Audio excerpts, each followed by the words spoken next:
హనుమత్ జయంతి నాడు ఒక ప్రధాన నియమం ఉంది. మీరు వచ్చే సంవత్సరం మీ దేవాలయంలో హనుమత్ జయంతి చేసేటప్పుడు బాగా జ్ఞాపకం పెట్టుకోండి.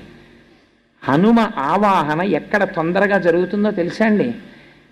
అరటి చెట్లు మీరు బాగా కట్టి అరటి గెలలు వంగి ఉండేటట్టుగా అలంకారం చేసి అప్పుడు హనుమత్ జయంతి చెయ్యాలి.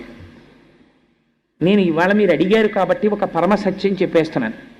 హనుమ తొందరగా ప్రసన్నులైపోవాలంటే ఎక్కడ చేయమని చెప్పిందో తెలుసా అండి పరాశర సంహిత? అరటి తోటలోకి వెళ్ళి హనుమ యంత్రం కానీ హనుమ బొమ్మ కానీ హనుమ అని రాసి కానీ మీరు అక్కడ పెట్టి మీరు కానీ ఆ రోజున ఉపాసన చేశారా అరటి తోటలో, ప్రత్యక్షమైనటువంటి స్వరూపంతో స్వామి వచ్చి తీసుకుని తీరుతారని భయం ఇచ్చింది సంహిత. అన్నిటికన్నా ఆయన తొందరగా ప్రీతి దేనివల్ల పొందుతారో తెలుసా అండి? అరటి పండుగ. కదలి పూజ అని ప్రత్యేకమైన